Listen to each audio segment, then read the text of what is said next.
During the holidays, breakfast became a free-for-all around here. Candy canes for breakfast! Woohoo! Help. Walmart makes it easy to get back into a breakfast routine with 30-ounce Kellogg's Mini Wheats bonus packs or 29-ounce Raisin Bran bonus packs, each only $3.68. Combined with milk, this breakfast packs a punch with protein and grains, so you start the day off right. Awesome. Got anything for a nap time routine? No! Start strong. Save big. Walmart. Blog Talk Radio. Paranormal Review Radio.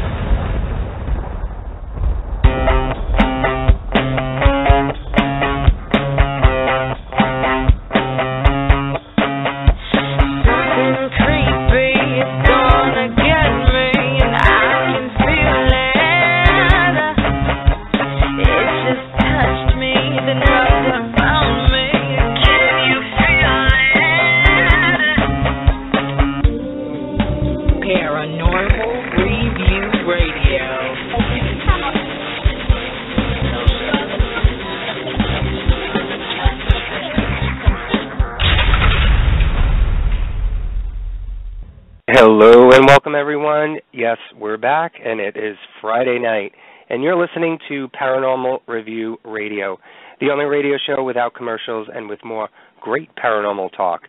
Thank you for joining us tonight. I'm Anthony Agati in New York. And I'm Lucy Liebfried in Chicago.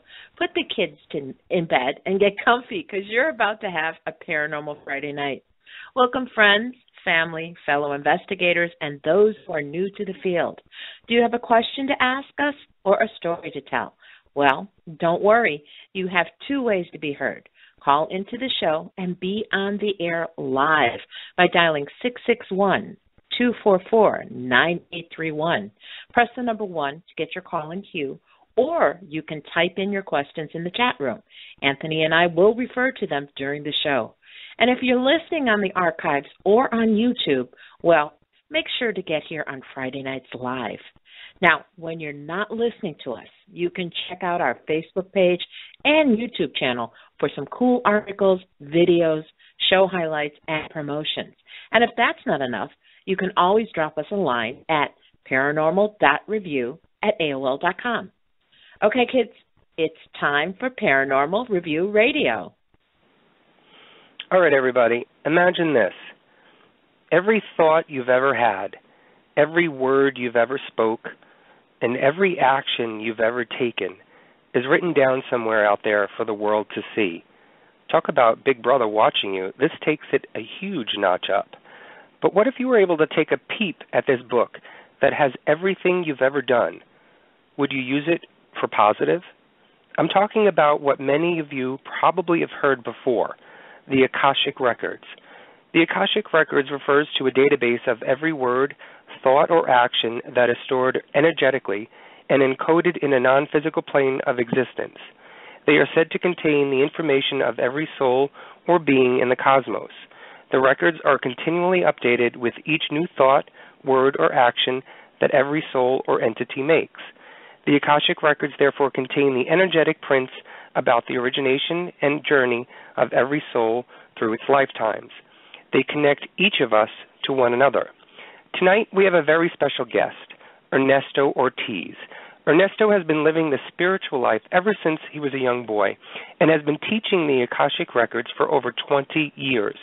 Noted artist, author, and healer, Ernesto Ortiz has devoted his life to exploring and communicating the language of the heart, primal movement, and deep inner spaces. Over the past 25 years, Ernesto has taken thousands of people on a journey from physical and emotional inertia to the freedom of ecstasy, from the chaos of the chattering ego mind to the blessed emptiness of stillness and inner silence. Let's explore this journey tonight and welcome our guest to the show, Ernesto Ortiz. Welcome, Ernesto. Thank you for joining us tonight.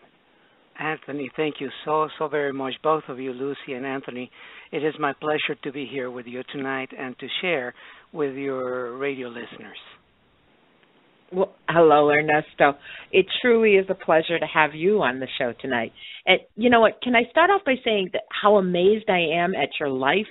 I mean, can you share with our audience how you began your spiritual journey and what propels you into the life of enlightenment?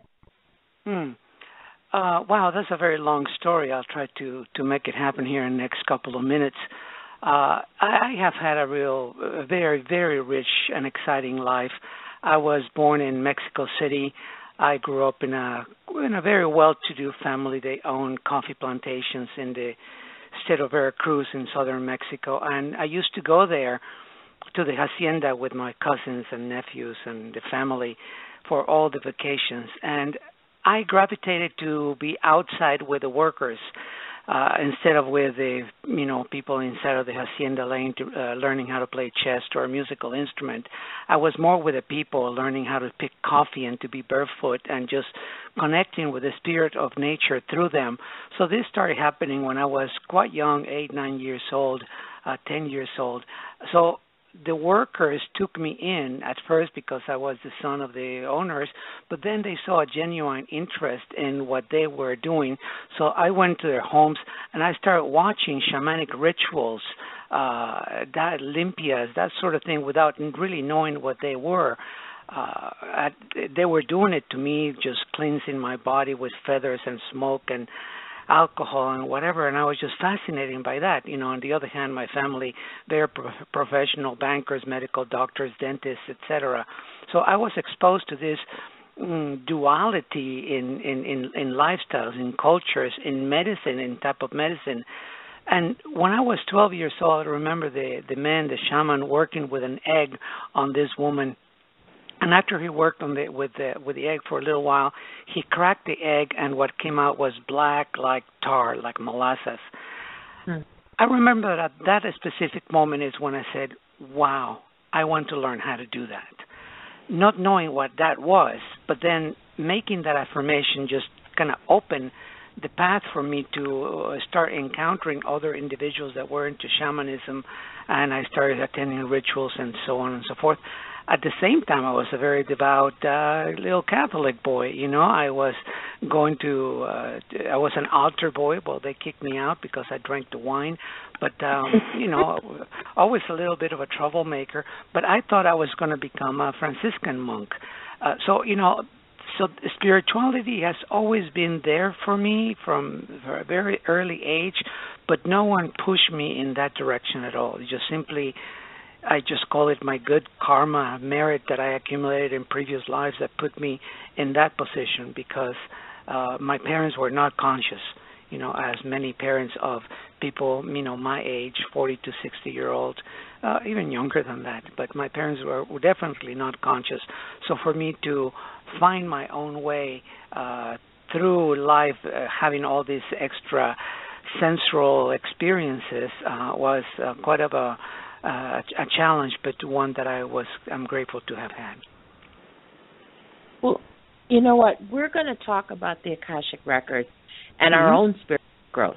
But I have to ask you, since you're so connected to this side, that it seems that the world around us is waking up and shedding the cloaks that have covered over our spiritual mind for so long. We seem to be more accepting of a spiritual and universal energy and enlightenment that we once had. Now, do you feel that we're all becoming more aware and getting back to the authentic, original way we were?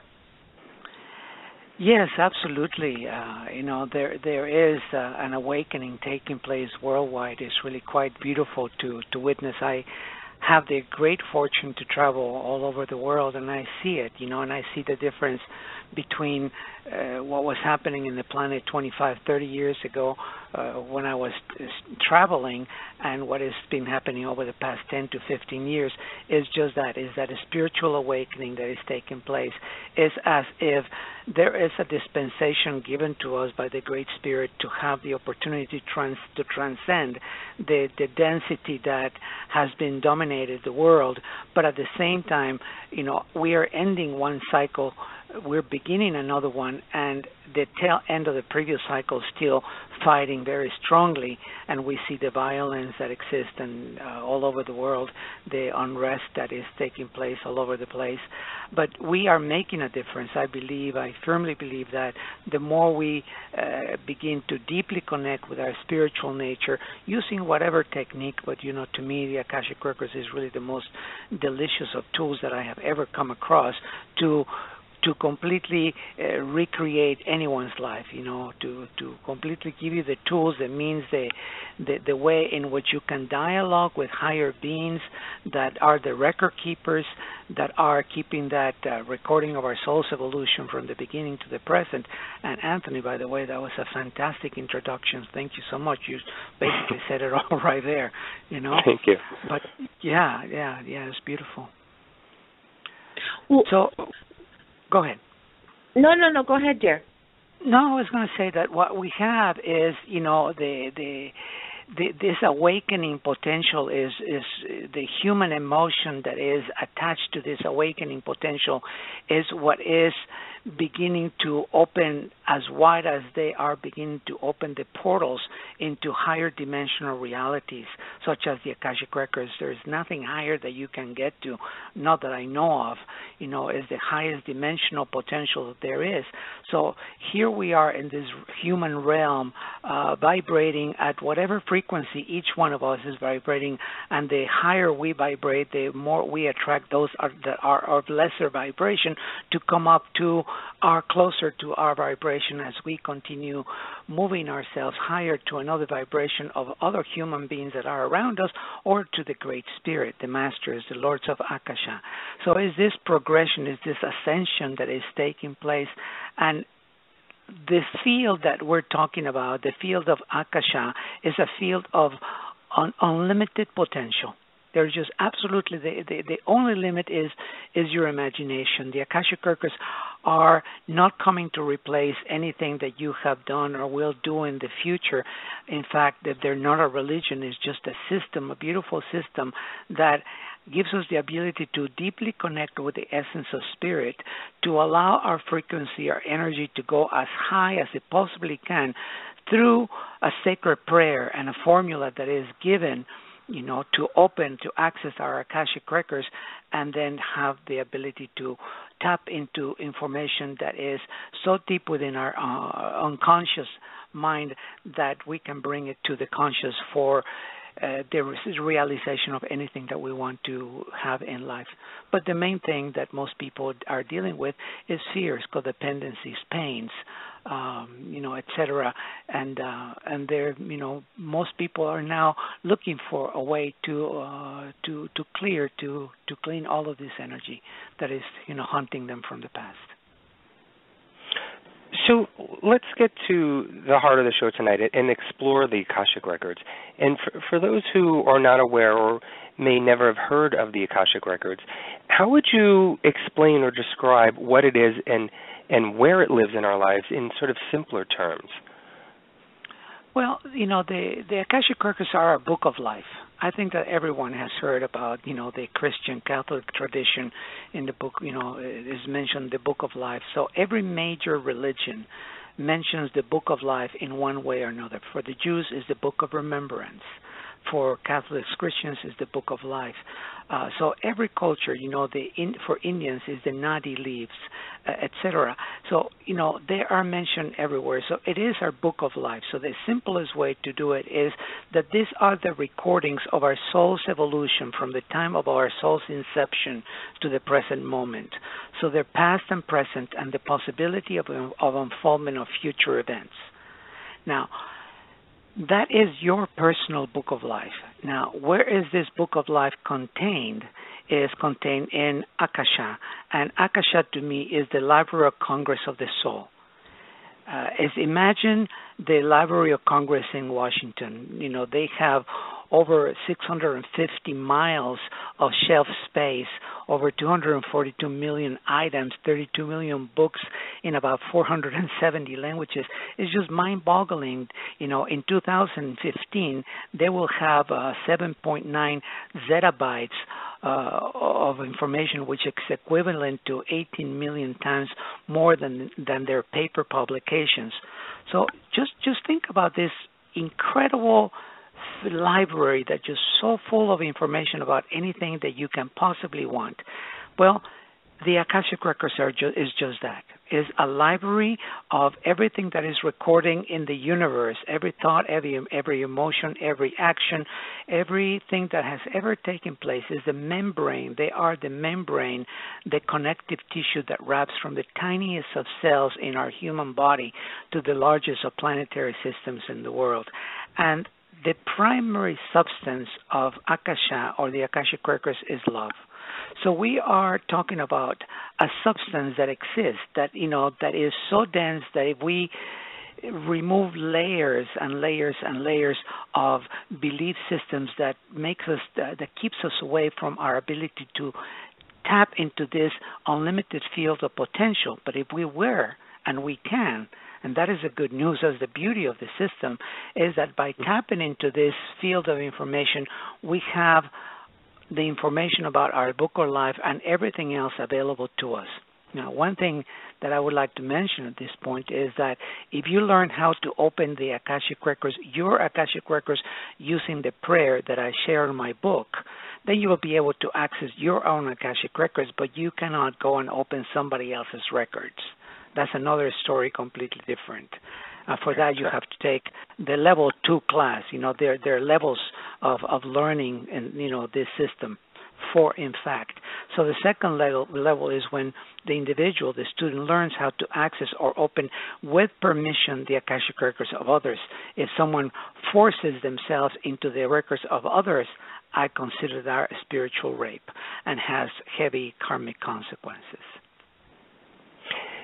This may be a simplistic question to ask, but I'm sure that many of our listeners may be thinking this. How did we know that the Akashic Records existed? I mean, is there a time in history or maybe a beginning point as to when the Akashic Records were first explored or maybe even discovered? Yeah. Well, like I mentioned before, the Akashic Records are mentioned in just about every major religion that you can think of. So, right. So somewhere back in time, someone discovered this. Now, we have heard of Edgar Cayce. I'm sure right. you have. The American prophet. He claimed that 90+% of his information, recipes that he received, etc., came from the Akashic Records. Nostradamus is another one that receives information from the Akashic Records. Alice Bailey and countless others. So they have been mentioned in a religious type of way for hundreds and thousands of years, but the truth is that they are the inception of life in every planetary system that has life. So these are just ancient recordings of our universe at all levels. Now you mentioned before about the section in your book where you have the prayer that we can actually access our own Akashic Records. Yeah. What are the benefits, generally, what are the benefits to accessing our Akashic Records? How can they help our lives, and how can we sort of benefit from accessing these records? Wow, that's such a beautiful question. When people come to my classes, one of the very first things that I ask is, how many of you are here to grow? And if you were in one of my classes, I'm going to assume that you raise your hand and you say that you're here to grow. And the answer to my question is, I am sorry to hear that. You are in the wrong class altogether. And people are shocked when I say that because everything grows. Everything grows with the collective unconscious that the divine has given, that spark of life that has the potential for everything to grow. Plants grow unconsciously, animals grow, fish grow, trees grow, water is constantly expanding and growing. So there is this natural growth that is taking place. We are now, 20 minutes older, so we have grown from the time we got on this call to the present moment. What the Akashic Records, so the answer, the further answer that I give them is, if you are here in this class to reinvent yourself, you have come to the right class. And everybody gets a little bit shocked. but that is the truth. The Akashic Records have the ability to show you in great detail. Remember, this is a conversation that you enter with the beings of light, with the record keepers of this book of life, to find out anything that you want about yourself, about your soul's growth, about what makes you tick, pains, codependency, fears, patterns of procrastination, things that you have brought from previous life, your ability to have a good sexual life or to make money, that may be a contractual agreement that you have with somebody else, or unfinished with business with parents, grandparents, great-grandparents, friends. I mean, wow. If you want to get inspiration about anything at all that you do, you're a musician, open your Akashic Records and play, start writing some music and make it be the music of the masters channeled through you. If you're an artist, you can do the same thing. I mean, it's unlimited. It's really unlimited. It's what, that's why I said earlier that the Akashic Records are as vast as your imagination. That's beautiful. And they're right there. And they're right there. It's right there. It's so simple in a way. What I teach people is the language of love. And that's what the Akashic Records are. I teach people how to be kind with one another, how to use the Akashic Records to clear your energy, to clear your past, to bring yourself to the present moment. I ask you the question: are you living the life of your dreams? And if you're not living the life of your dreams, why not? What is holding you back? What is preventing from you to own your beauty, your magnificence, to be an incredibly delicious human being? What is holding you back? Well, everything else, everything that I mentioned is what is holding you back. But the main thing that holds you back is patterns that you have adopted, conditions of the mind, belief systems that were given to you from the time that you were little. And if you don't start looking and challenging those belief systems, nothing is going to change in your life. So the Akashic Records give you the means to explore any issue that is consuming you in your life, and to take you little by little through the art of questioning to the root cause, to the seed moment of that condition, and to be able to cancel it out, to clean it. So in this dense field known as Akasha, and imagine that you're sitting in a room right now, wherever you are, listening to this show, that you could actually, with your hands, touch a paste that is thick around the room. Well, that paste is the vehicle of movement of Akasha, and is past and present. So you can, in this moment, if you had your Akashic Records open, start investigating or questioning the cause of the condition that might have come from this life or a previous life, and then simply follow it through the art of questioning to arrive to root cause, and when you get there, change the karmic imprint. Wow, if you think about it. Yeah. Wow. Yeah. It's beautiful. Well, it is very beautiful. It is beautiful. Well, one of the things that came to mind, and I know this might be a silly question, but can someone be locked out of their Akashic Records? I mean, would the masters or the universe prevent a person from accessing their records for a specific purpose, or even to teach us a lesson? I'm really smiling right now. What I heard is like a little spanking, like, bye boy, go to the corner. Right. No. No, what may happen is this, that if you see, the masters are not going to give you more than you're ready to handle. Okay, it's about healing. It's not about creating a mental breakdown. Okay, so if there's something, an issue that is so incredibly big that you may or may not be aware of, but chances are if it's that big, you shove it under the carpet long time ago. The masters are not going to show you that if you're not ready to handle it. A friend of mine that wrote a testimonial in my book said, I did not understand when I asked the masters the way they answered the question. I was asking how to get from point A to point B. And the masters told me that I need to go to point C and D and F and J before I could get to point B. I trusted, I followed their advice, and what I discovered in the process is the magic that made point B truly be the explosion of his business. He has a travel business in France. Okay, so the masters are going to give you exactly what you need, and if you trust, and that is probably the number one enemy of you being able to access your own Akashic records, is lack of trust, lack of belief. But if you do, the masters will guide you in a beautiful way. Well, some people may think that since all our thoughts and actions are kept in these records for others to see, that their thoughts are not their own, that they may, in fact, belong to the universe or to a higher dimension. Would you agree with this line of thinking? But yes and no. Every thought that is projected is going to go, out of our mind, via vibration to go into the universe. But it is at some point, it is collected because is your thought, is all about you, is the essence of your soul's nature. And your soul's nature, as it is your personality, your human body, is impacting others around you. And the thoughts first go out and they get trapped in the auric field. So you are sharing auras with others if you're sitting nearby, therefore sharing thoughts. That is the job of a psychometrist or a psychic that is able to pick up information like that. But we're talking about once is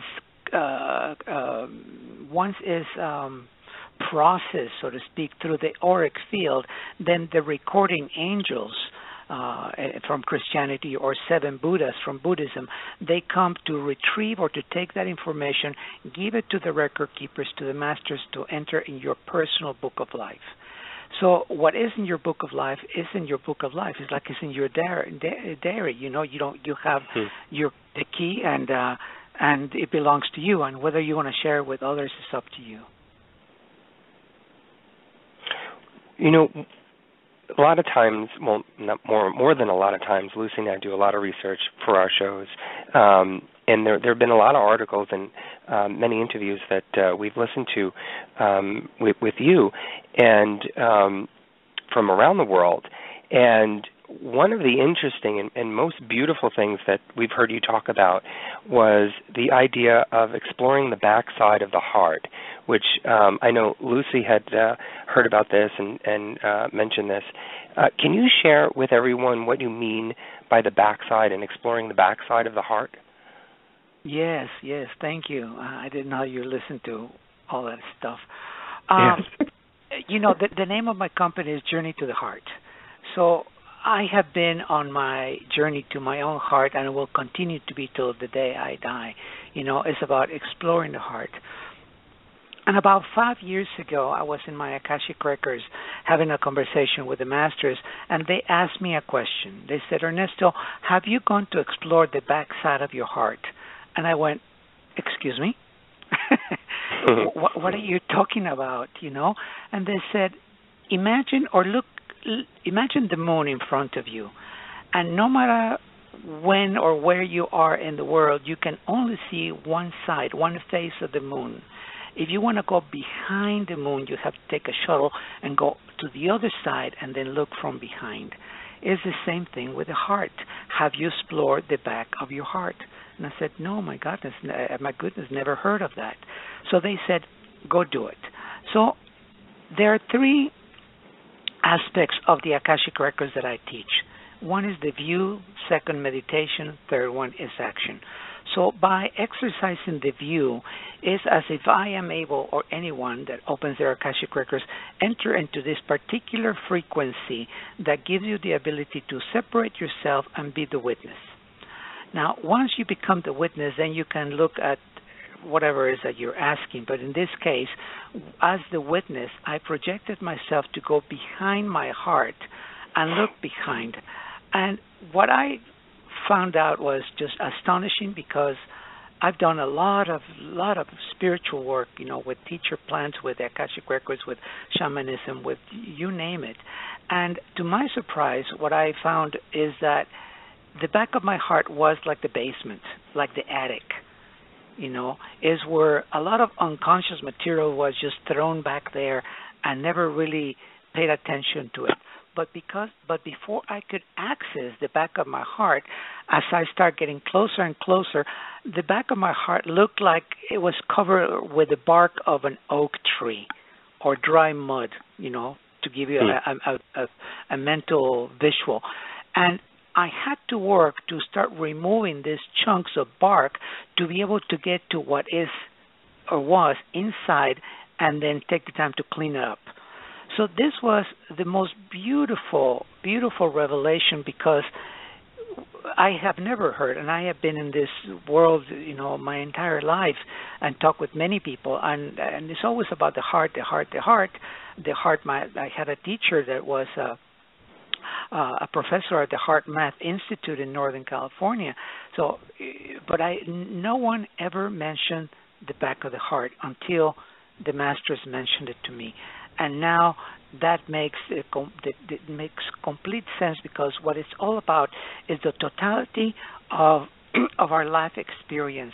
And the totality of our life experience should be the exploration of every aspect of ourselves, from back, top, bottom, front of the heart, back of the heart, and through that discover more and more about ourselves, to let go, to get rid of what no longer serves us, and then bring in the joy, the beauty, the love that is available to us, the abundance, the connection with spirit, and to live a life of speaking the language of love to others, and making a difference in the life of others as well. Well, Ernesto, why aren't we all exploring the Akashic Records? I mean, what are some people missing or lacking to not want to walk down this path? Fear. I would say that is the number one issue. And now let's talk about people that are following a spiritual path or awakening to a spiritual path. Maybe they're finding yoga, and that is for thousands of people all over the world. That is the entry to the world of spirituality, which is beautiful. So here it is. They go to a yoga class. The teacher is someone that has been following a spiritual path, and through the teacher they awaken, and now they go away. Great, now I want my life to be spiritual. They start doing the work, and doing the work means, I call it in my book, that we become an inner archaeologist. So we start digging, deep within, and it's as if we start digging the till, and everything looks really wonderful from the outside. But the moment we start digging, we're going to start finding the skeletons, the dirt from past creations, from anger, from jealousies, from fears, insecurities, etc., etc. But at the same time, we're going to encounter the jewels. But when people encounter the nasty stuff, the nasty stuff, they don't want to continue. It's like, okay, this is too much. I did not sign up for this. My life is too beautiful. I drive a Lexus. I have a good life. I don't want to deal with this and disturb my life. But that is the wrong approach, because they are living a plastic life. The moment they start taking the time to truly clean up, they start getting to a point of truly awakening. Now, that is the spiritual people, but at the same time, we have millions of people out there in the world that are living a very robotic life, but a change starts with a handful of people. Polio was eradicated from the world with only 6 people being at the helm of this whole movement. And here we are. Now there's thousands of us. And I hope and I truly believe that this, what I call the spiritual supermarket, which is what has happened in the U.S. and the world, that is being utilized by teachers that have integrity, that have heart, and that look at this work as truly sacred, and any spiritual work as sacred, and a way in which they can empower through the teaching the life of others, instead of looking at it as let me make another whatever $30,000, $40,000, $50,000 a year doing spiritual work, Yeah. So what happens? Someone goes and they begin to explore the records, and like you said, they what they want to happen or to create doesn't happen. And the example that you use, my life is good, I don't want to change anything. What happens then? What if we've taken all those tools, but things aren't still working out the way that we want them to do? What happens then? Well, you have to have the willingness to go to root system, to root cause. If there is something, we can have a good life, but our life can be full of fear. And that is the majority of people that I see. They come to my classes looking for a way out of that fear. And the Akashic Records, the conversation, the relationship that is created with the masters can do just that. But we have to truly be willing to change. And it gets to a point in which the momentum that a lot of us are creating worldwide, the spiritual awakening that is taking place, is making people uncomfortable. And that is a good thing. Makes you uncomfortable, and you start questioning your values. You start questioning whether the consumerism, the materialism. Look at where we are right now. We're at the peak of the Christmas season here in the U.S. Things are crazy. Consumerism at its best, But the key is, what is it about you that that you are not completely happy? What is it about you that keeps you angry, that keeps you in fear, that keeps you in jealousy, that you are not able to progress in jobs, relationships, things of that nature? Anything. And when we realize that the most important thing is not the material things that we possess or that we have, but the ability to get into our heart to live a peaceful and beautiful and fulfilled life, free and clear of any karmic condition. And it is possible. So when we realize that the most important part of ourself is our spiritual life, then doors will open, and then the work can be done in a very relatively fast way, in order to get to the results that each of us want, and what that may be for you, it may be different from me and others, But the ultimate goal is, I hope, enlightenment. Okay. Well, I'm all about energies affecting our physical bodies, especially in a negative way. Energy from the universe as well as from other beings. Now, are there any remedies or ritualistic prayers that we can do to counteract these negative energies so we don't fall off our designed life path? Yes, absolutely. The Akashic Record prayer is the heart of this system. And the Akashic Record prayer, in the way it's worded, it gives us the strongest possible protection that we can possibly have. In addition to that, and that creates a shield around us, a shield of love, of God's love and truth around us to provide that protection. In addition to that, in my book, I do give 4 other prayers that can help to, remove patterns of interference. And patterns of interference is something that is real big, and we all have it, and they will show up when anyone is trying or accessing their Akashic Records. And they can come in 2 ways, external and internal. The external patterns are relatively easy to correct, and there is noise around the room, computers, and that sort of thing. And the internal patterns can be the disowned or fragmented self or fragmented piece of the soul that happened during the time of trauma, and they're just lingering around us.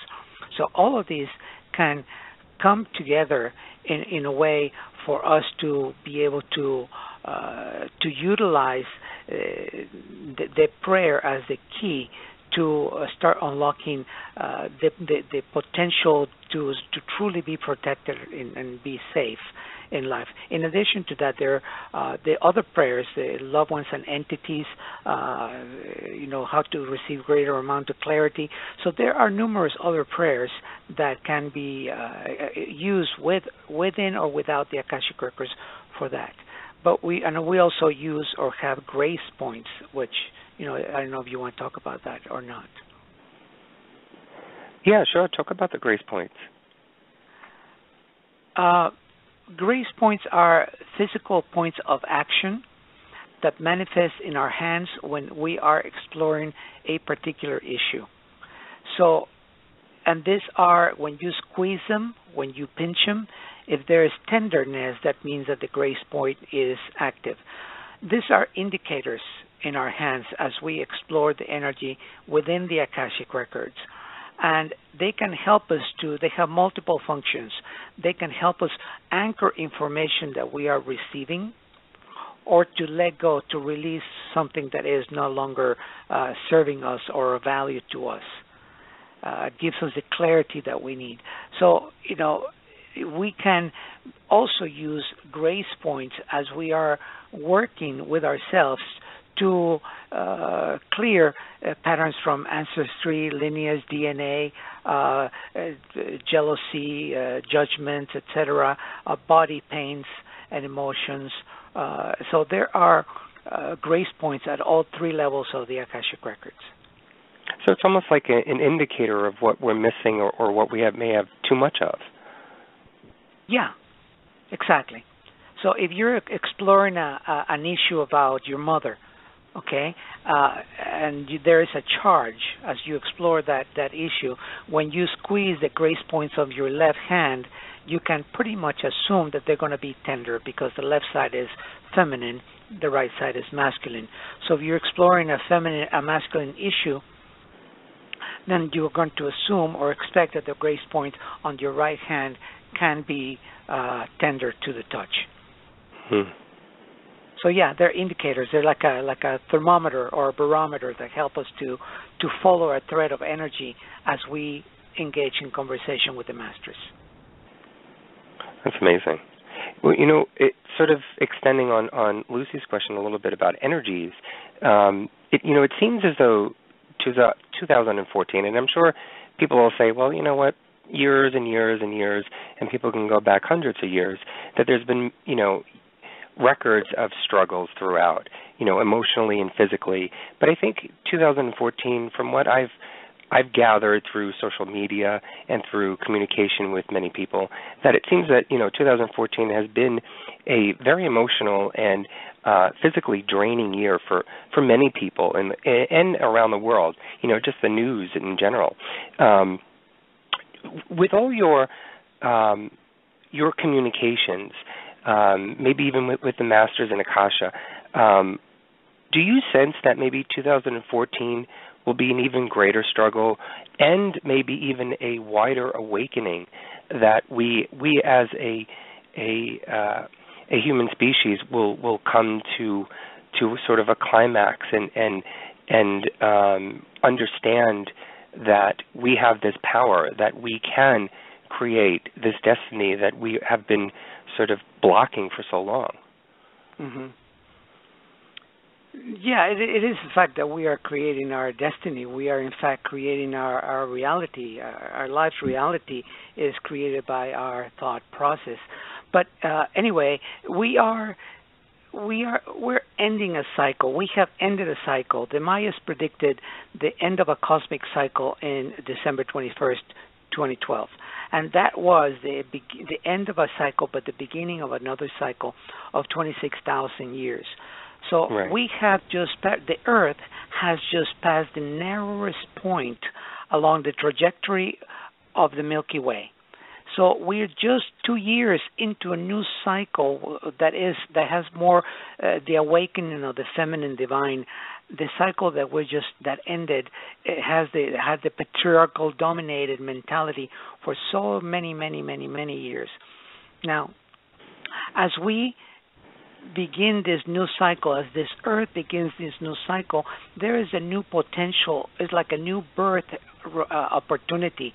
And yeah, 2014 has been a very difficult year for a lot of people, with great opportunity as well, out of difficulty for awakening. And if people can realize and see that the difficulty also means an opportunity to awake. We're either going to create the mindset to adhere, to buy into the pain, the suffering, etc., or to overcome it and to be joyous about it because we know that we are burning karma. So if we look at it like that, then it can be completely different. But coming back to the Earth cycle, as we begin this new cycle, the tail of the dragon, so to speak, is lashing out. And that is what we are seeing right now around the world. Just look at the violence that exists in the Middle East, in Mexico, the way they decapitate people all over the world, the lack of human respect, and lack of love, consideration, lack of compassion. Okay, all of that is present, but it's coming to an end. And coming to an end because there is a wave that is taking place right now. The awakening potential is palpable right now. The crystalline nature that is within our DNA is awakening. The dense carbon self is coming to an end, but not for everyone, because everyone is at different levels, so to speak, of their own spiritual evolution. I mean, there's no judgment in that, and that is just simply it is what it is. And we can see the difference between the Dalai Lama and someone that is begging on the street of Chicago right now. Okay, so the spiritual evolution is a little different from everyone, but the more of us that come together with a goal, with a specific goal, to truly hold the light for this awakening potential to take place, then the higher resonance that is going to take place within our DNA is going to be sufficient to start elevating the hearts, the minds, the people, and give the potential for others to start looking into themselves and start elevating and changing this dense carbon self to a more crystalline nature that is capable of resonating at much, much, much higher vibrational frequencies that most people have no clue that they exist, but the fact is that they do exist, and the only thing that we have to do is plug into them. And the moment we plug into it, we plug into a life of beauty, of majesty, of love, of kindness and compassion, vibrating this new energy that is going to be the language of love that everybody embraces. And the more of us that do that, then the more others are going to be impacted by the nature of vibration, frequency, sacred geometry that is all over the place at all times. Well, okay, can we talk about contracts? Okay, in the book, you talk about giving ourselves permission to enjoy life. And whenever I have allowed myself to totally give in to my feelings, there always seems to be something that pulls me back. Guilt, like I have to be aware of how my actions will affect others. But yet, it can be something that I can feel in my whole being. Now, is this guilt part of the contract that I've made previously somewhere? I mean, how can we release the pacts that we've made when they no longer serve us? How can we totally give in to what is ahead of us? Guilt definitely is going to hold you back. And there is a moment in this life or a previous life in which the inception of that guilt feeling that you have happen. So the key is to be able to enter the Akashic Records and travel back in time, so to speak, until the moment of the inception of that guilt. When you are there with the awareness that you have today, you can travel back then and change that karmic imprint. Okay. Once you do that, it's as if you are pulling the weed from the root instead of just cutting it level with the grass. And then when the right conditions happen, then the weed comes up again, and then you feel the guilt all over, and you thought you had worked on that. Well, just like that, everything that we have that is of this type of nature, or let's say someone is incapable of maintaining a personal relationship, or they have not a good sexual life with their partner.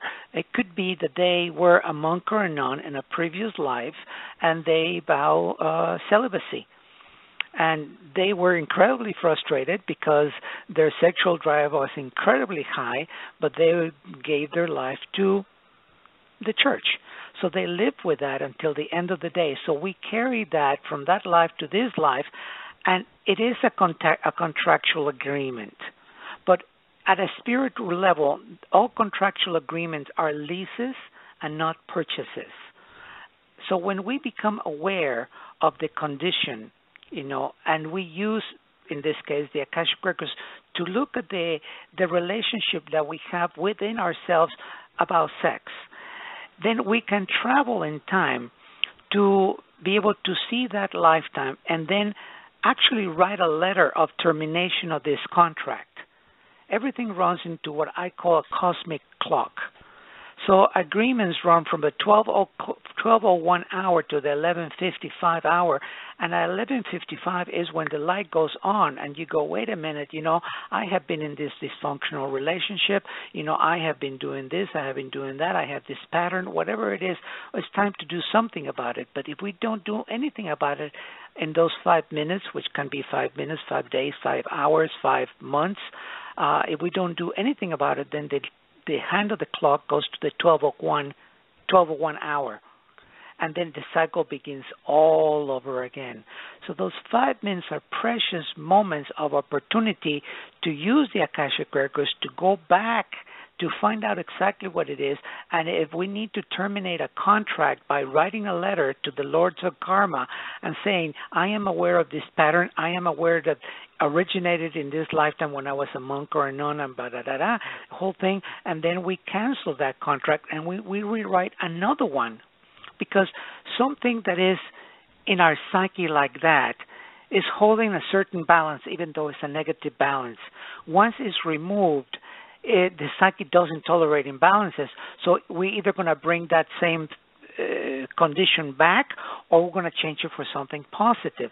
So the positive here will be to have a healthy sexual life, and to make that new contract to end at the end of this lifetime, so we don't carry to the next life any condition from this life that can prevent us to have even a much more better, beautiful life next time around.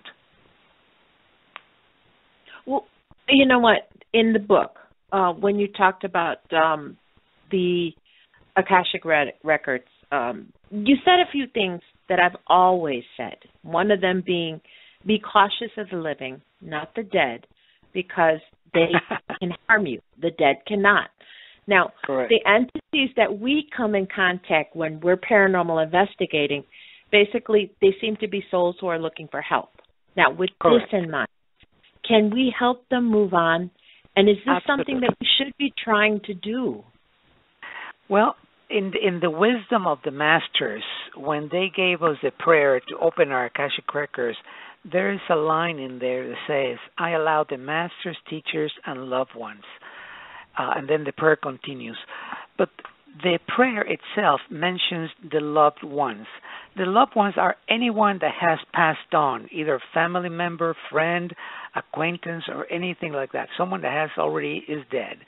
And because of their actions, they or the way they died, they are trapped in the astral plane. What happens is that little by little, if that soul that is trapped in the astral plane doesn't get helped, then it's going to turn into an angry ghost. Now, when you are in your Akashic Records and you are exploring whatever issue it may be, when the vibration is just right, when the vibrational frequency is right between you and that deceased individual, then the masters are going to bring that soul out of the astral plane into your presence to have a conversation, to have resolution. Because if this was your grandfather that molested you, that grandfather, now that is dead, is trapped in the astral plane because he feels so guilty, he feels so bad that he cannot make a complete and full transition. So he's trapped in there until he can communicate with you to ask forgiveness, etc., etc. Or it could be the other way around. Let's say that you are terribly mad with your sister, you are incredibly nasty with her, blah, blah, blah, and then she dies. Okay, so now here you are alive, suffering, and you don't let her go. So you chain her to your memory. And the only thing that she's looking for, as you very well said, they're looking for help. So these souls are going to show up when the time is right, or once you go through the process of really owning the material of the Akashic Records, other souls can show up. A year ago or so, I was here in my house by myself, playing my flute, being just relaxing. The floors on the second story kind of creak a little bit. They're wooden. I heard footsteps. There was no one home. I feel this shadow that comes down and this cold wind. To make a long story short, I had to stop and open my Akashic Records and say, okay, who are you and what do you want? And then the soul immediately appeared and said, I am a woman that lives 4 houses down. I just died. I can see the light. Can you help me make my transition? I said, absolutely.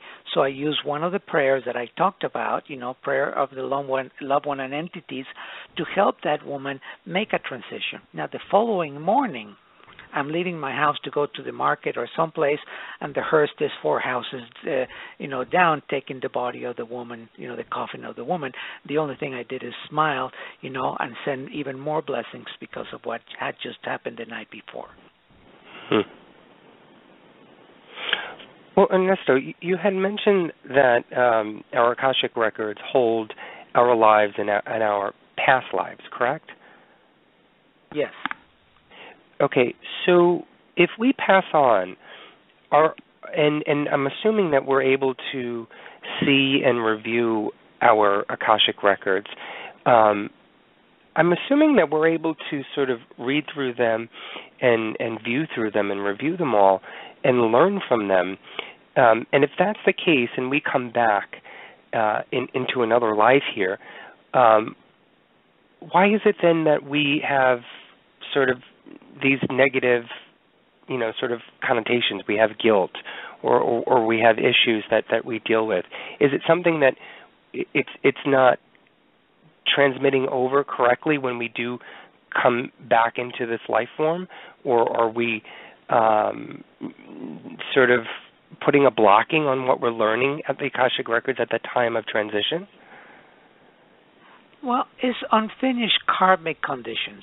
There are traumas that take place during life that are so severe that you don't process them while you are in between embodiments. You process them while you are back in this lifetime. And this happens with a lot of personal relationships. Your husband, your wife, you fall in love and you think you're twin flames or something, and then you're like, how can I possibly have ever married this person? Is the biggest whatever, of life. So we come to fulfill, karmic conditions and the Great Spirit gives us the opportunity again and again and again and again, 45, 5, 6, 7, 8, 900 lifetimes or more until we learn our lessons. So,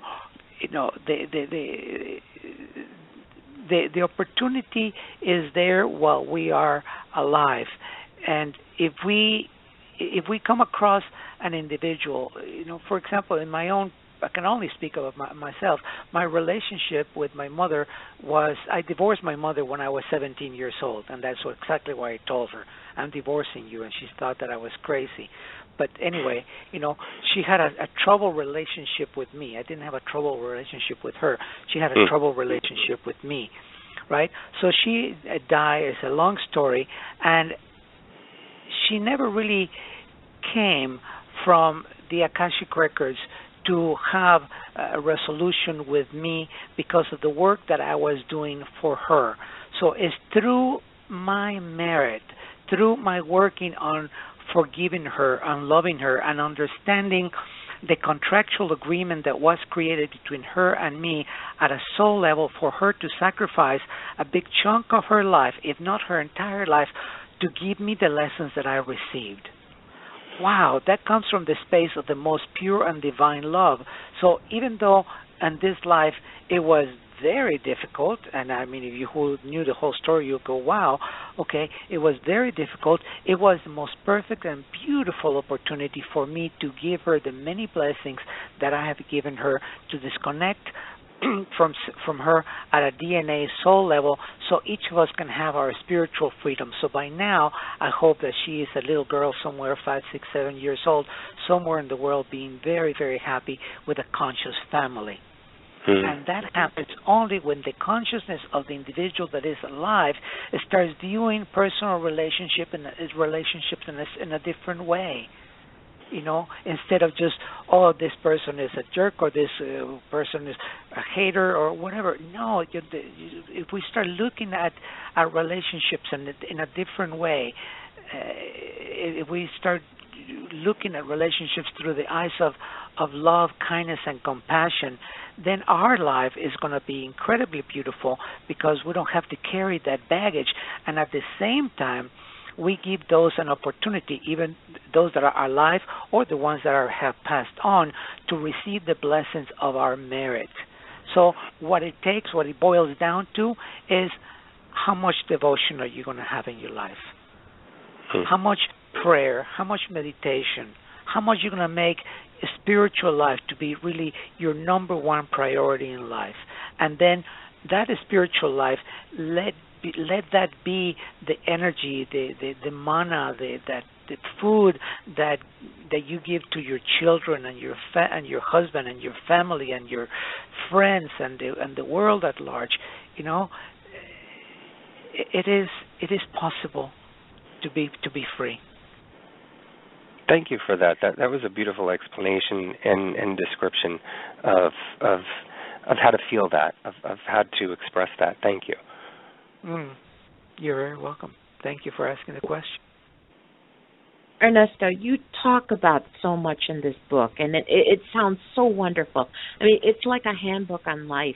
What would you say to someone who wants to begin on this journey? Oh, what would I say to someone that wants to begin in this journey? I would say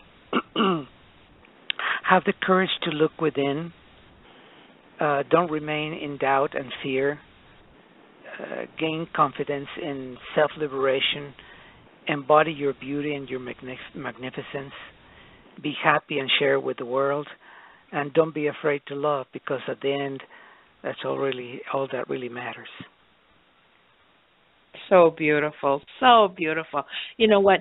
This has been a show that we feel is so needed at a time like this with everything that's going on in the world. The name of the book, it's called The Akashic Records, Sacred Exploration of Your Soul's Journey Within the Wisdom of the Collective Consciousness. We want to thank you so much, Ernesto, for coming on the show. Where can our listeners go to learn more about you and your teachings? Thank you so much, Lucy and Anthony. It's been a real pleasure to share with you and with your radio listeners. So thank you so much for the opportunity. People can go to my website, journeytotheheart.com, and just people remember that easily, journeytotheheart.com. Ernesto, thank you so much. It was truly wonderful to have you on, and we'd love to invite you back. It will be my pleasure anytime, and happy holidays to all of you. Happy holidays. Happy holidays, Ernesto. Take care. Bye-bye. Thank you, Anthony. Bye-bye. Thank you. Bye-bye. Thank you. And that was journeytotheheart.com, and 2 is the number 2, just to remember that little fact. I'm smiling. This is like so, I don't know, it's just like such a peaceful and nice conversation. Yeah, I kind of actually did need to have this type of show today to start off my coming back on the air. So actually, I should say to everybody that and apologize to people for my voice. It is not 100%. I do sound like a frog right now. I am. Yes, I do. I'm getting over my asthmatic bronchitis, so please forgive me. And I have been muting myself all night long as I cough up a lung, so that you guys don't hear that. But I fell in love with Ernesto a while back, and I had shared his website with you, Lucy, and I said, we have to get him on. I had again, it was one of those things, when you go on Google and you're searching one thing and you end up somewhere completely different. And it was actually, I was doing research for another show, and I ended up on his website, and I started to read it. And I said, one of the things that popped up was, I've always heard about, and we've always talked about the Akashic Records and, the Akasha masters and all about this universe and this energy and, this whole idea that everything that we do and say is recorded somewhere and that we're able to access this. And I've heard of the accessing abilities through the writings and documentaries of Edgar Cayce, and as well as Nostradamus, as Ernesto was talking about before. And so it's always intrigued me, what is the Akashic Records? Is it, an actual book? Is it just some, angel that comes down and just talks to you? What is it all about?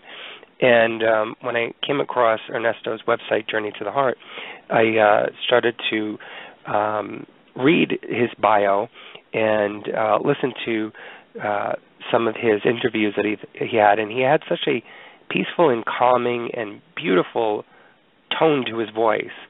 And that was another thing that sort of attracted me to wanting to have him on.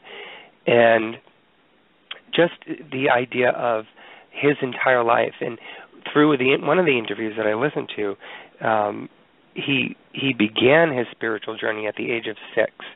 And I learned that, and he sort of mentioned it briefly a little bit tonight, sort of through the troubles of his family. And I just thought that was beautiful, that he sort of, went within himself and went within his soul at such an early age of 6 and learned the other side of life and reached out to the universe and began the journey at such an early age and began speaking and communicating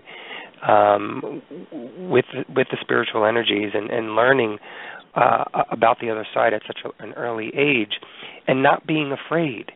Could you imagine being 6 years old and learning this and understanding it and being courageous? I just thought that he had just the biggest, bravest heart I could imagine at 6 years old to be able to deal with this. But I just thought, what a great topic to have and a great person to have. And I'm just happy that we were able to get him on. He's actually he's a huge traveler. He's been all over the world. He's been to France. He's been to Istanbul. He's been to India. He's been all over, and he's talked to so many of the greatest people that I was actually shocked that he agreed to be on our show. So I wanted to thank him for that. Well, you know what? I started the research and I started reading about the Akashic Records because, I will admit, I never really knew what they were. You hear about them, you read about them, but I never really had an understanding. But the book itself, when you start reading the book, so many things kind of like fall into place. It's almost like where I'm at right now is I'm beginning to see how the world as a whole is really moving towards this awakening. And we may not call them the Akashic Records. We may not know what they are. But for some reason, there's something in the universe. There's something in the energy that's pushing a majority of people. Well, I don't want to say majority, that are pushing some people towards this awareness.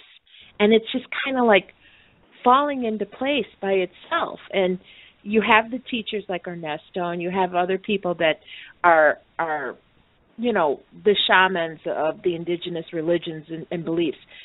But it's all basically the same thing. We're all heading towards the same destination. And that kind of falls into place when you start reading the book. It is truly, it's one of those books that I just I'd read a chapter, but then I'd go back and I'd reread it because it's just kind of something like you just want to absorb it in. You just want to feel it. And I honestly, I really, really, truly enjoyed reading this book. Trina in chat is asking the question about what truly is the meaning of the Akashic Records. Is it a religious in nature, and is it just something that has been more present over the last 50 years? No. From my understanding, it is, first of all, it's been around forever as far as record keeping can be dated. It does pop up within religious factions. He did mention tonight in Christianity, it's called the Book of Life. In Judaism, I forgot what it's called, but it's called different things in different religions. But to me, from my understanding, it's more spiritual in nature, and it sort of crosses all of religions. It sort of blankets everything. And again, not bashing religions, but to my knowledge, religions, it's within the context and the dogma of religions, it's not meant to be accessible to make changes in your life. It's meant to be documented only. Spiritually, it's meant to be accessed and to be able to be manipulated to benefit you. And spiritually, you're able to access these on this astral plane and be able to benefit from reviewing it and reading it and allowing yourself to gather the information from the Akasha Masters and the communication that you're receiving from this book at that time, and accepting it, probably accepting what you're needing at that moment in your life to be able to make whatever change is needed, or to what Ernesto was talking about before, was sort of getting rid of what you may have too much of, or whatever negativity you may have, and filling in what you're lacking, sort of, filling the cup of your life. And so that's sort of, in essence, in layman's terms, in Anthony's terms, because I'm not a professor in this, it's just my little research that I've gathered, is the essence of what Akashic Records is all about. It is not. It's been more popular, yes, maybe within the last 20 years, because it's more prevalent within amongst authors, and heavily, again, within the last 10 years because of the internet and social media, because you're able to access information about the Akashic Records, and because I believe that humanity is awakening more, and so more information is coming out about it, and people are talking more about it because it's becoming more accepted, and so therefore that's why you're hearing more about it. But that's sort of the description and the answer in a nutshell. Well, the way I see it, everything, the point that I've gotten to after reading about it and after learning about it, it's a tool. It's a tool that's at our reach to make our own lives better. It's like he says, it's self-exploration. It's not. I don't think it's called Akashic Records, but I think it has different names in different cultures and different beliefs. I think it's all basically the same. By understanding where we're coming from, it helps us where we need to go. And it truly is. I mean, it makes sense when you look at it, when you listen to what people like Ernesto say. By understanding what the basis of a problem is, helps you to solve it. And this is just a way of accessing the things that we have buried, the things, the experiences that we've had either in this life or in another that are stopping us from moving forward. So it's a tool. It's not, I mean, it's just weird to me that it's like it just gives me such a peaceful, wonderful feeling. And I really love what he said about the whole basis of everything is love. Self-love, love for others, love for the universe. I mean, isn't that the most important thing? Isn't that what can make things better? Instead of looking at the negatives, instead of looking at the hate that is permeating this world completely now, to accept the love that is naturally in our heart as human beings, this is just like amazing. This is like cool. This is the best. This is the answer.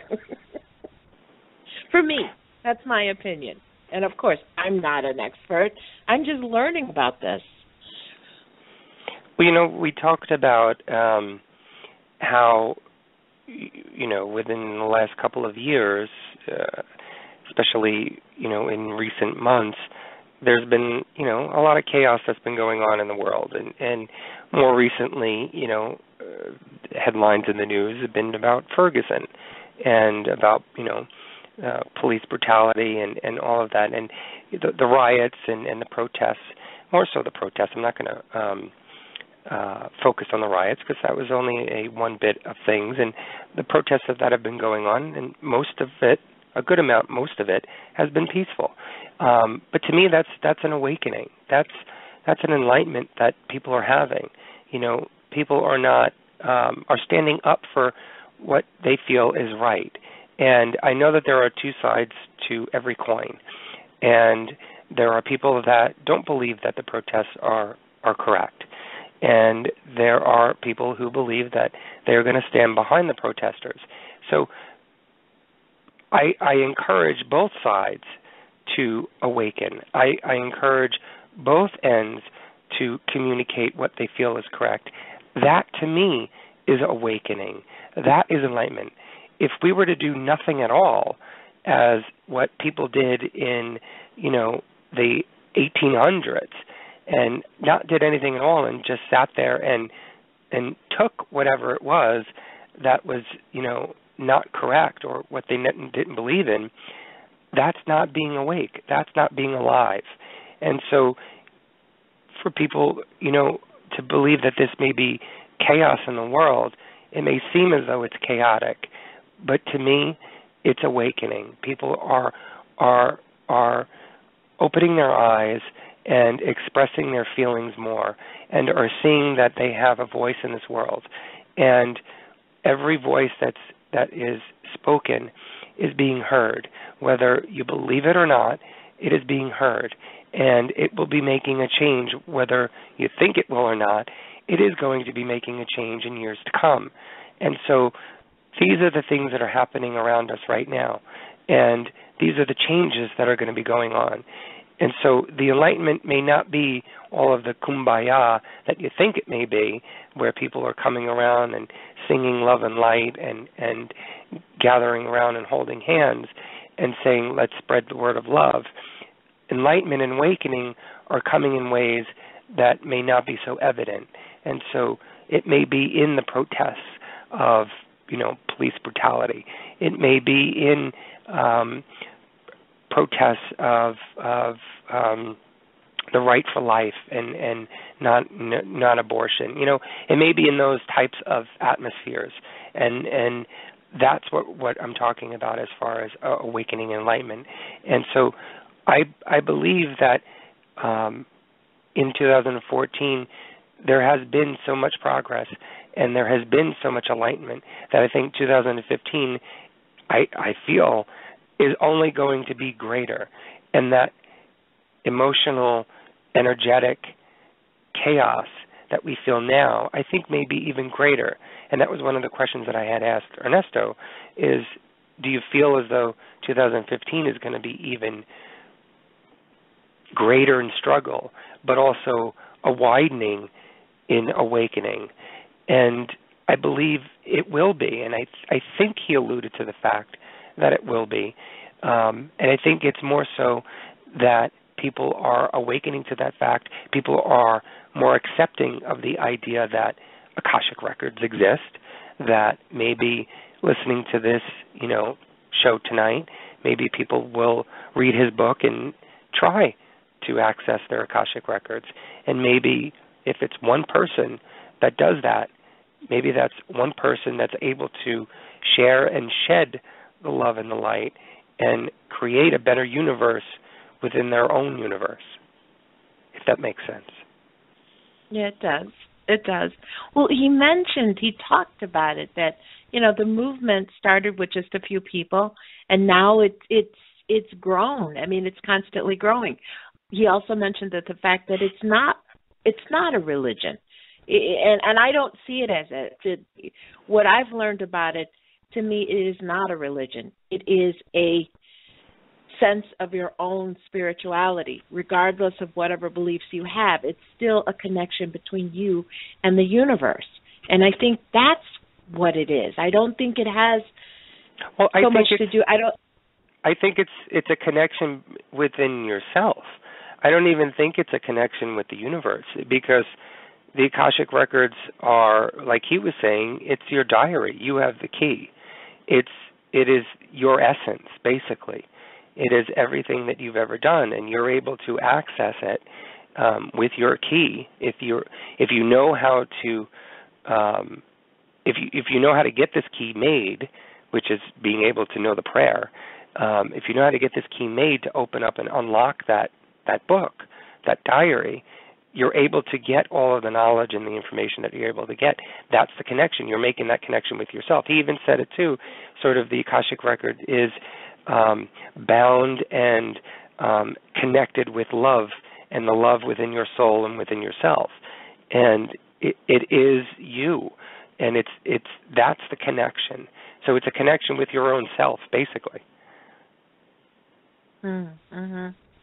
Well, one thing that pops in my head, when I'm thinking about this, like you said, people are beginning to awaken.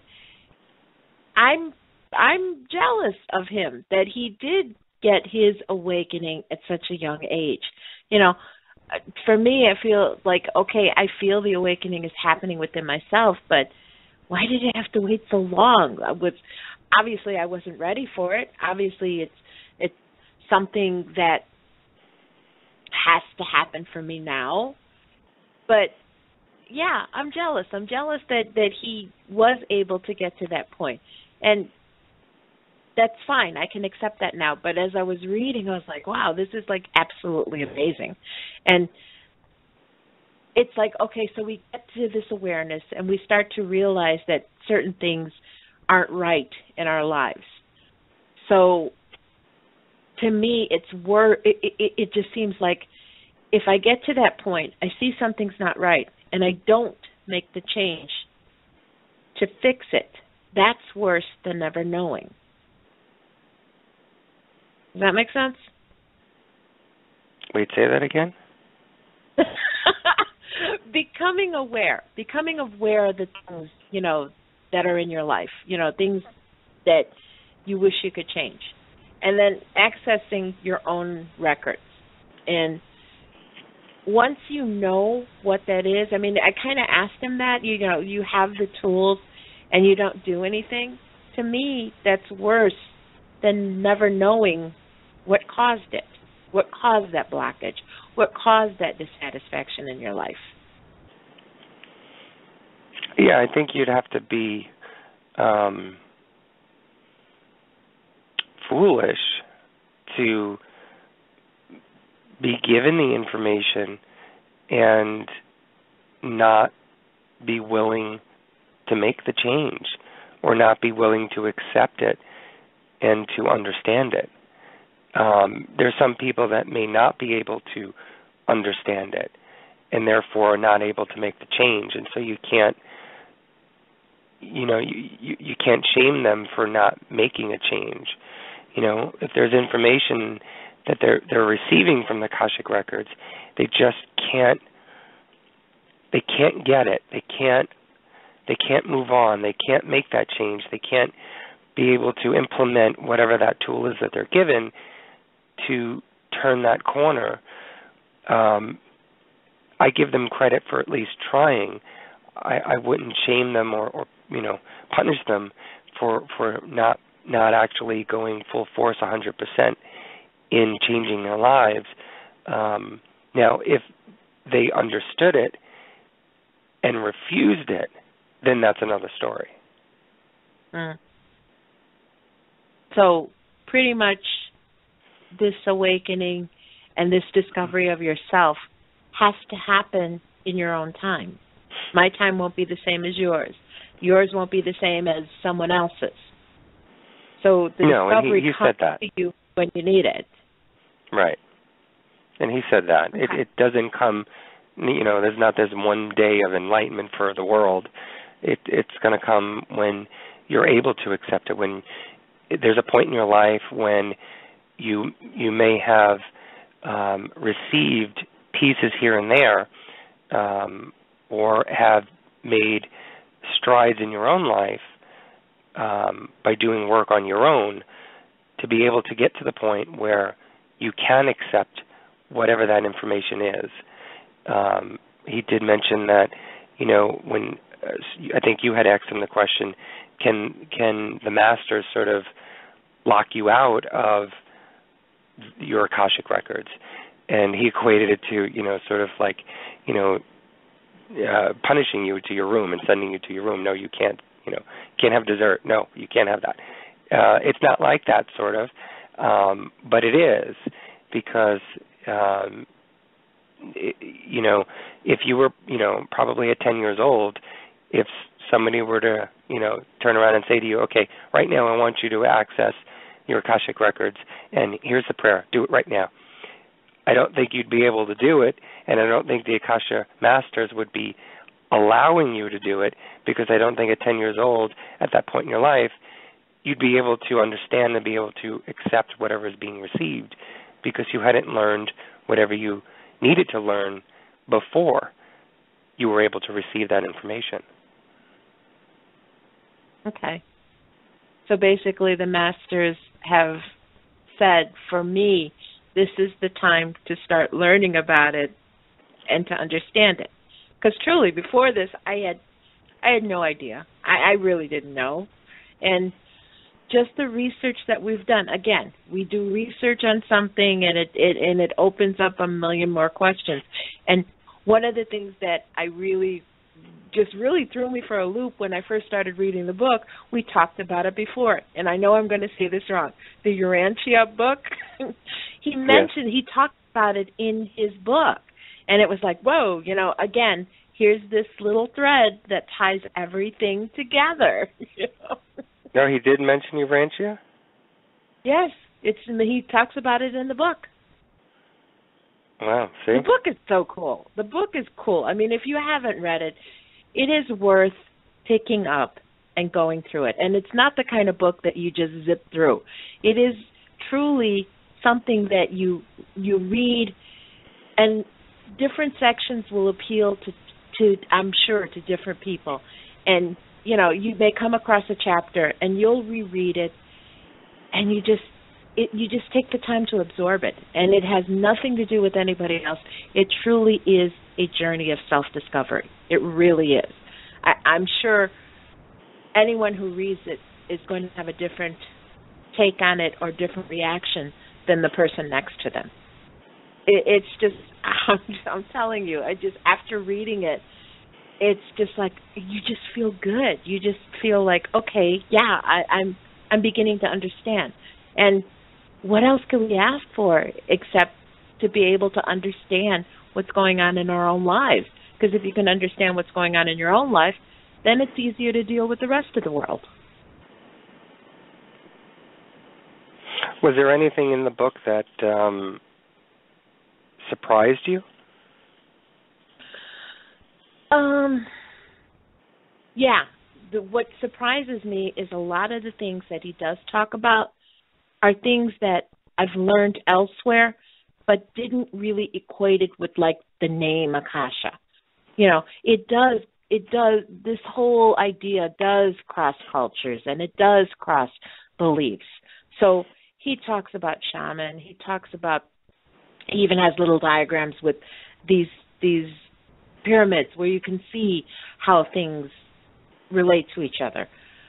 That really surprised me, because you pick up the book and you think, okay, wow, I'm going to learn about the Akashic Records.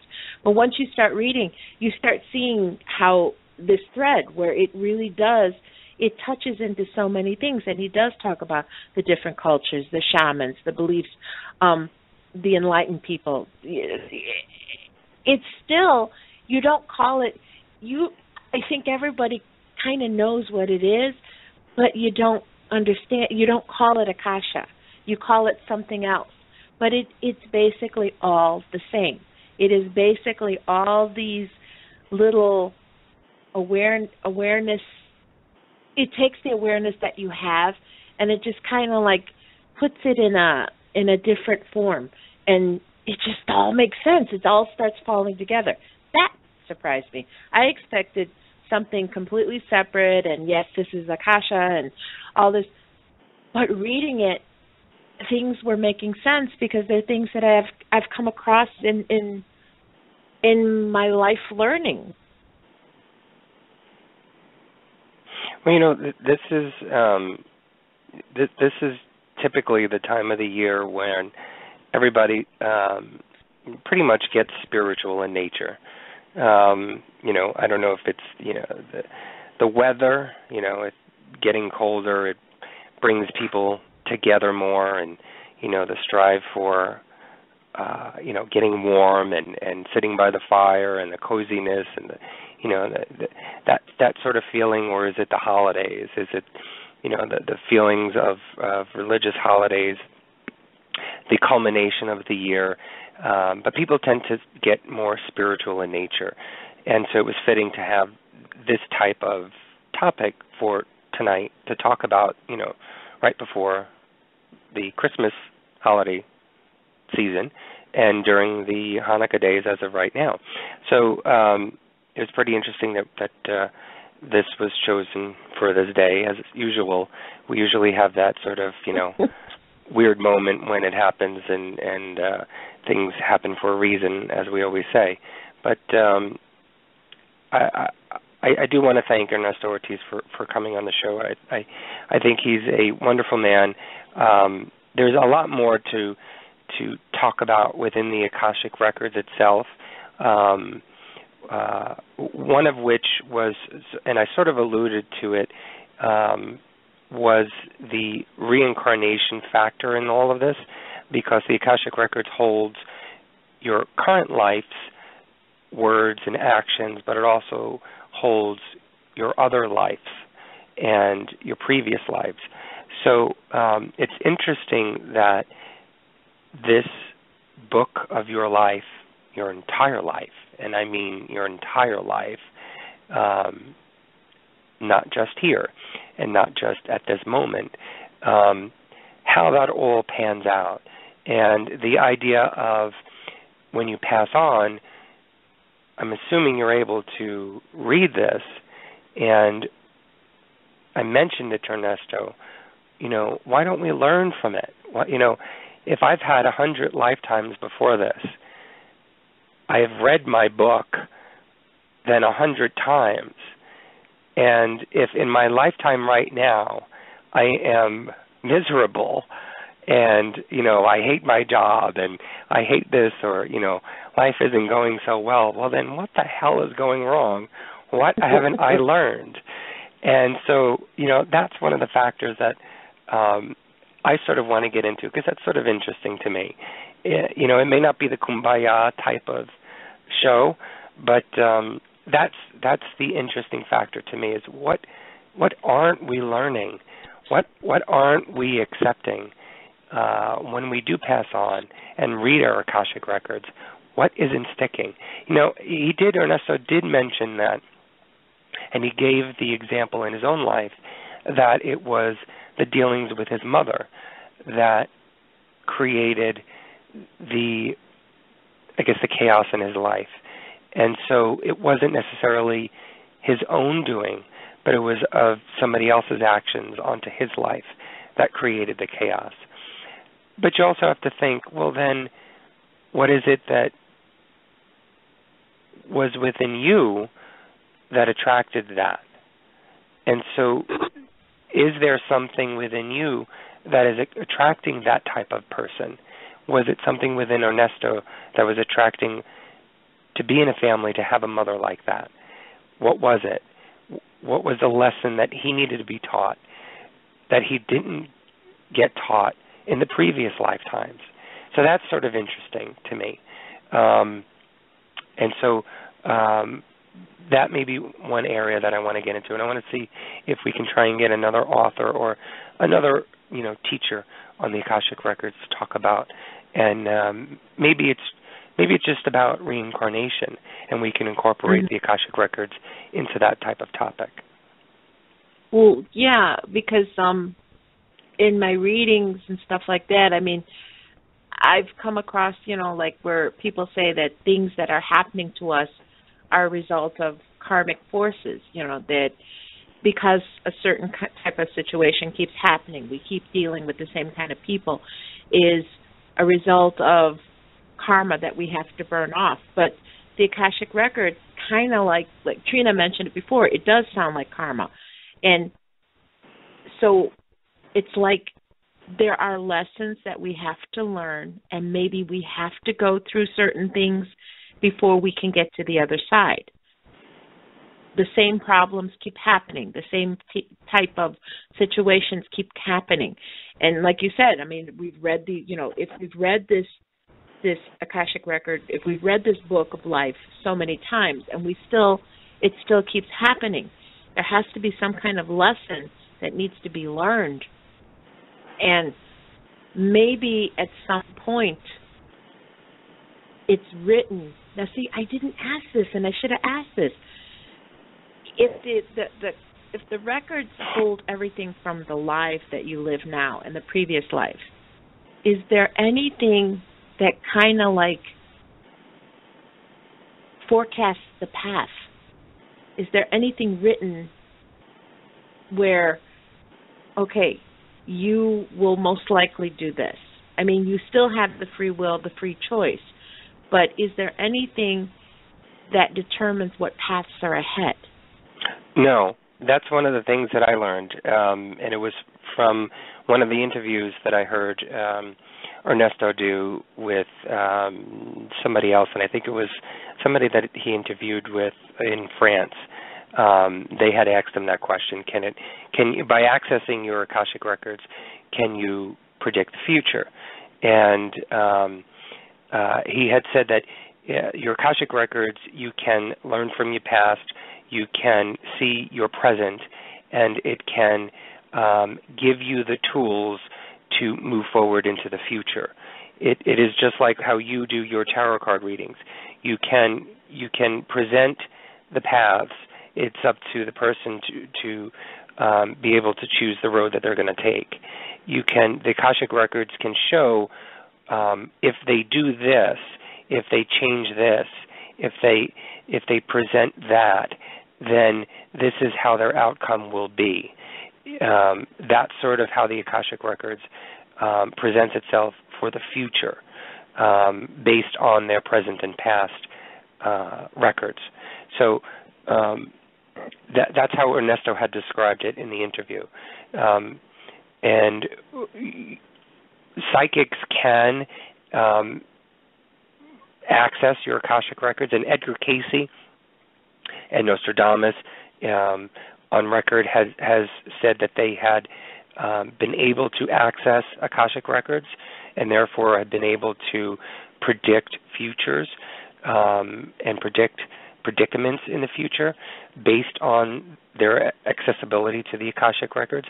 But I think it was based upon if things happened this way, this is what the end result would be.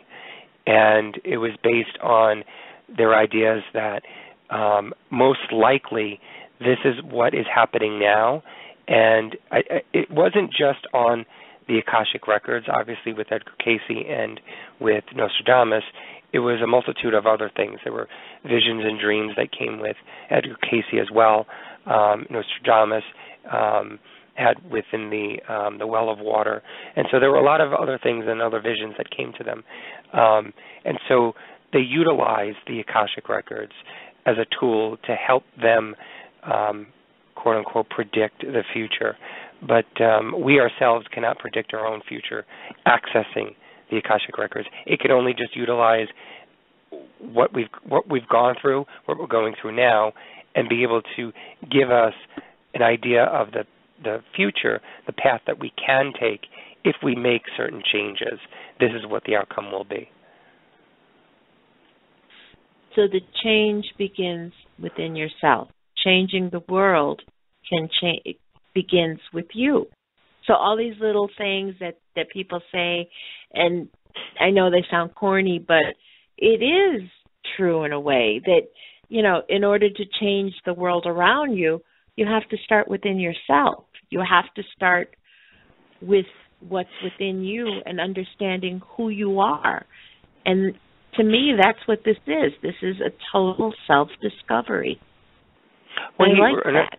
Ernesto had also talked about, and we've mentioned this before, I even went off on the deep end talking about this, that we create our own reality. Our reality is the creation of what is in our mind and in our soul and our body. Everything that is around us right now, and listening to us, and what you are looking at this very moment, has been created within your own mind. It's technically not real. It is the reality that you've created.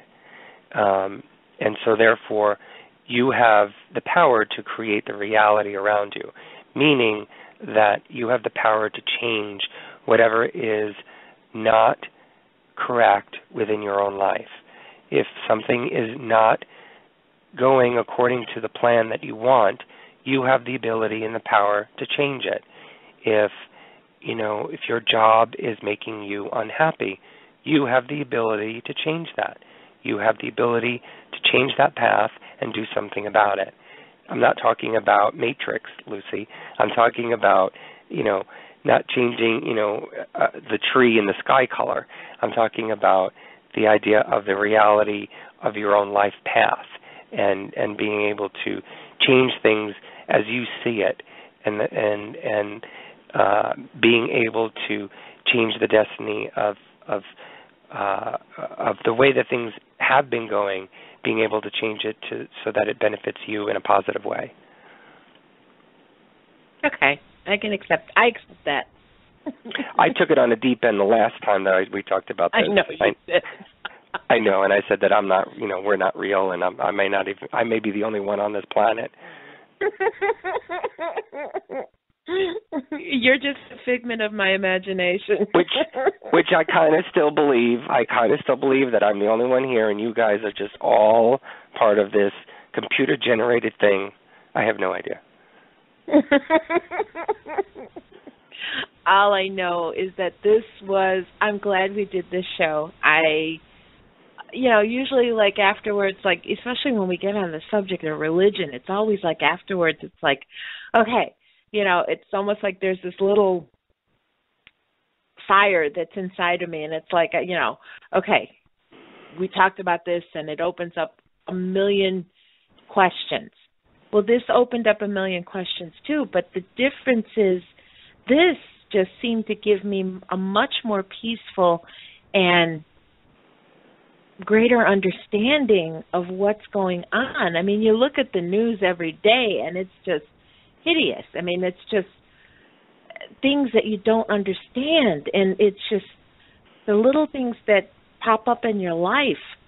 I'm beginning to truly understand. We always say things happen for a reason, but now I'm really beginning to see how, it really is happening for a reason. It's happening so that you understand who you truly are. That's what it means to me right now, and I'm very happy with this. I mean, it's like it says, it's just. Well, I said that the first moment that I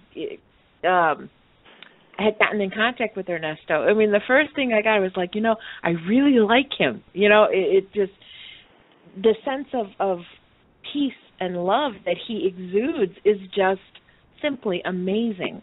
And if that's a result of self-awareness, God, I want that. I really do. Well, for the people, and including myself, for the people who sit at home and are watching the news and listening to things and the beheadings in the Mid East, and all of this craziness that's going on around in the world. And the feeling that I'm sure many people have is, sort of helplessness, the idea that, they feel bad, we all feel bad. We all feel as though that, we wish this wasn't happening, but what could we do? What can we do? Well, we can do something. We may not be in a position or in the authority to be able to go to the Middle East and do anything about ISIS. We may not be in the position or anything to do anything about, North Korea or Russia or Cuba or whatever it is that's going on in the world. We may not be in that position, but we are in a position to change our own life for positive. If we are able to awaken and enlighten ourselves and to change our lives and our destiny to be able to create a more positive outlook, that spreads. What we create around us, that positive energy, is attractive. It is attracted to other things, and it is only attracted to other positive things. Positive attracts a positive. Negative attracts a negative. So if you attract a positive, if you create that positive energy, someone around you who is positive will be able to be attracted to you.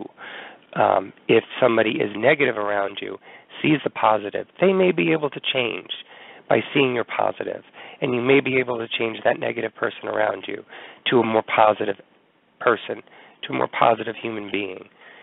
Once you change that person to a more positive human being, they then go out in the world and then spread that positive, and now are attracting positive or being in conflict with a negative and hopefully changing a negative into a positive.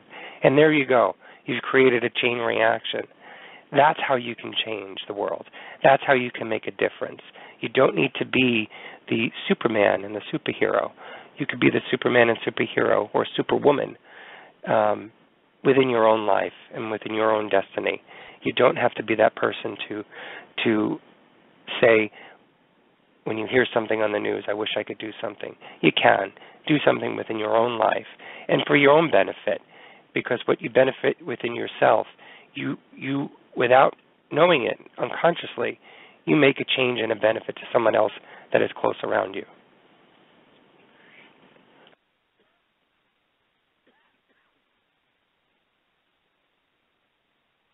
I just lost you. But it really does. I mean, I agree with you 100%. I mean, it just boils down to being positive, sending out, and maybe not consciously sending out that positive vibration, but by living that positive, you are sending it out. And that's amazing. I mean, it's just, not to be sappy, but it is wonderful to be alive. It really is. Well, it's the spirit of Christmas. There you go. Yeah. So.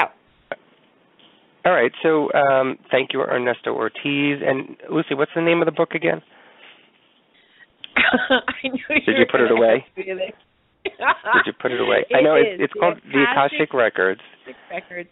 Sacred exploration of your soul's journey within the wisdom of the collective consciousness.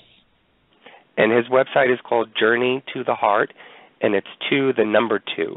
Check it out. So, what did you get from all of this? What did I get? Yeah. I got, everything that I've said tonight. I've got the idea and the feeling that I need to start making changes in my life. I need to start, I know I've been awakening, and I know I've been seeing things differently. Obviously, I've been talking about it for so long now, about this whole religion thing, which I don't want to get into now. But I have been on this enlightened path and figuring things out for myself. And ever since I have been on that path, I have grown as a person.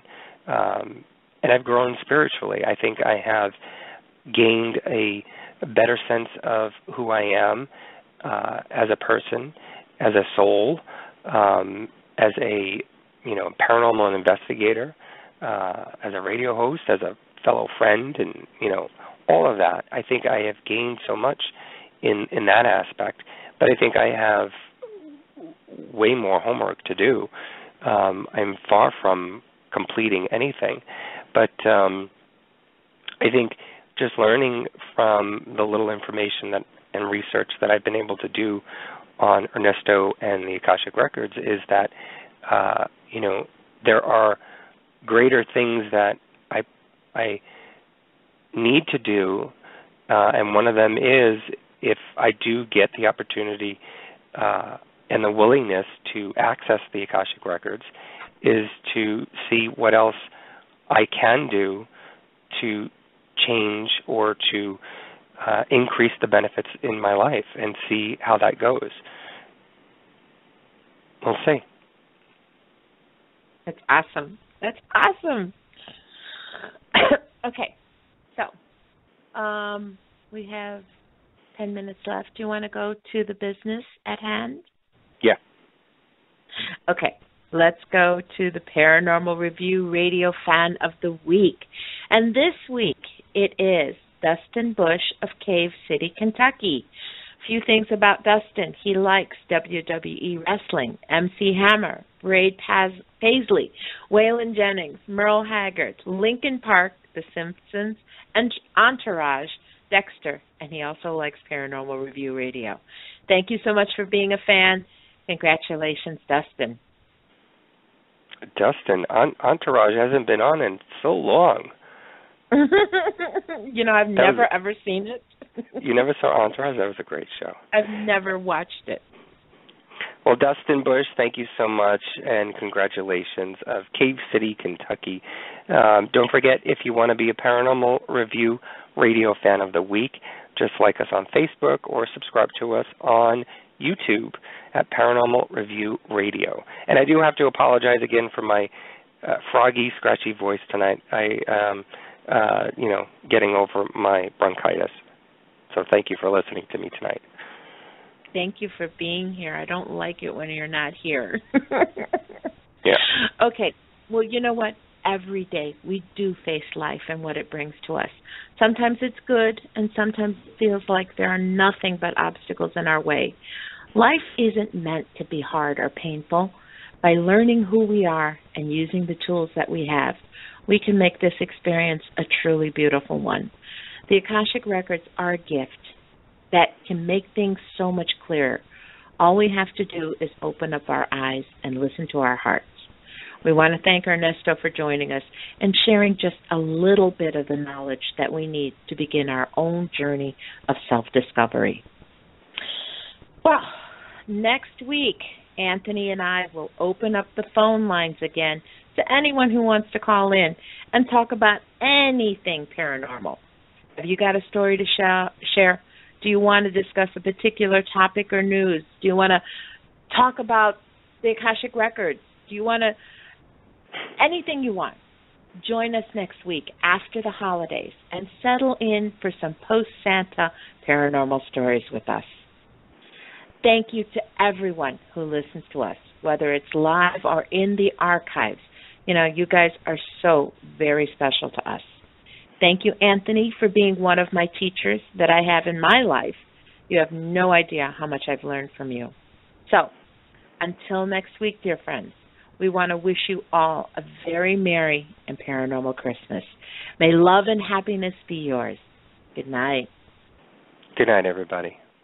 Paranormal Review Radio.